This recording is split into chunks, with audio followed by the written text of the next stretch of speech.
5 PM ngayon, aakyat kami sa bundok. May bago doon bukas na coffee shop yung friend namin.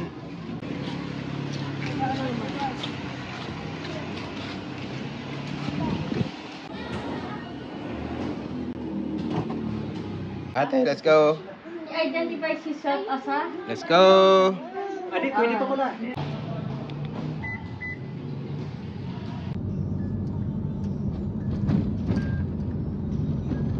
Ano yun? Yung tumunog? Ayun ulit.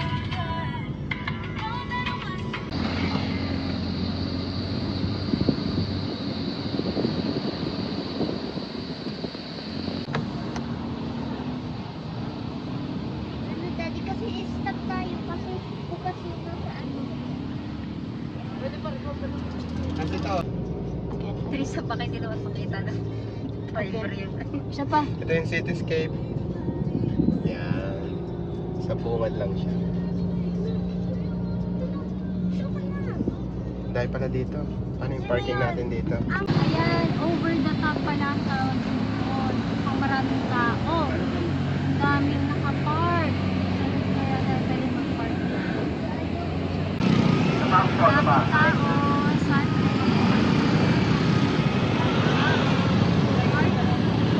Andito na kami sa over the top. Ang daming tao. Full parking sila ngayon.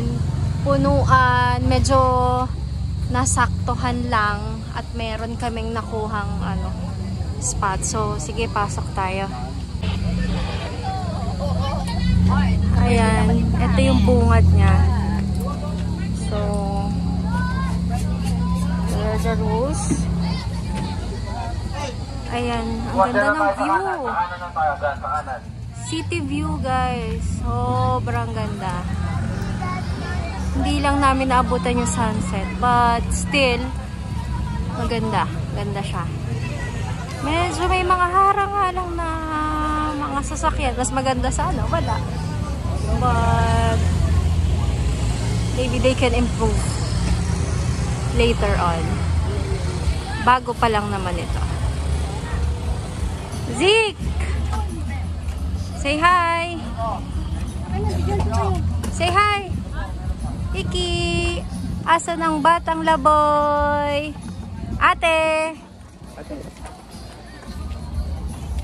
So, ito yung mga food kiosk or food stand. Ano nga to? Nag-exit na.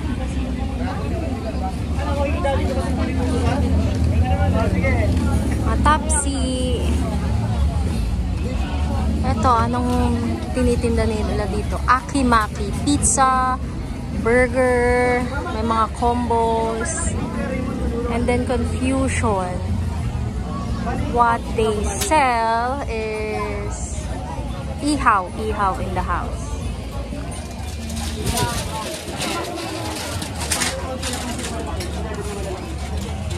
Ito yung kanilang Ayan, ito na yung pakay namin dito.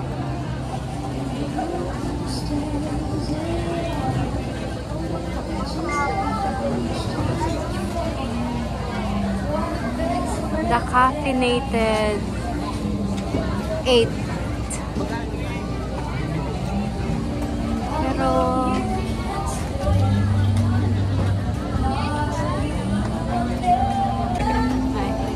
ay na siya. Anong bestseller? Mocha latte daw.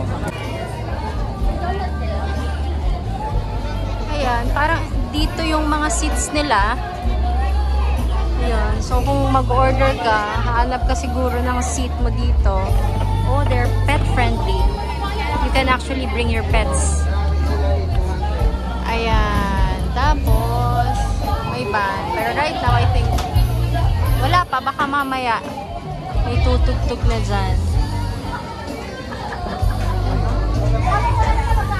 Daming tao. Jump pack. Again, dito yung sa friend namin.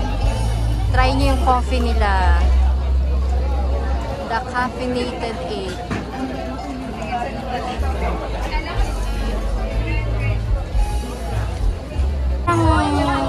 pipilahan din itong Doubles. One-stop over restaurant. Ano kaya? Mga barbecue grill.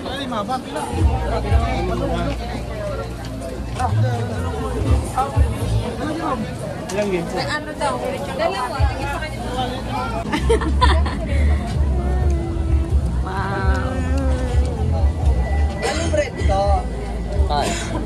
Yan, sobrang nagustuhan ni ate itong crinkles dito sa The Caffeinated 8. No joke. Yan, nag-hoard na siya ng crinkles. Pagpunta nyo dito, bili kayong crinkles. Yan, you should try crinkles for your kids din. Yay! Ziki! Ang bata! Na boy! Dumating na yung mocha latte namin. Ano kung antin eh?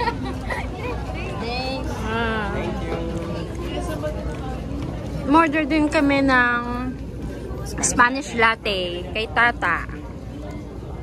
Ayan, try din namin. Pero ito talaga yung best seller nila, mocha latte. Must try daw nila to. So sige, try natin. Ate, masarap? Nakatikim. Mocha latte, Spanish latte.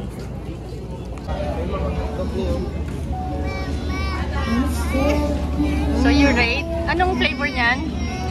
Spanish latte. Gusto nyo ng mga hotdog? Wait, iaano ko siya dito.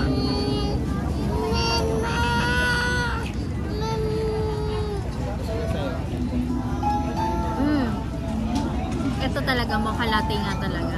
Ang must try. So this is the first best seller and the second best. Yes. So it's legit.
We are going back home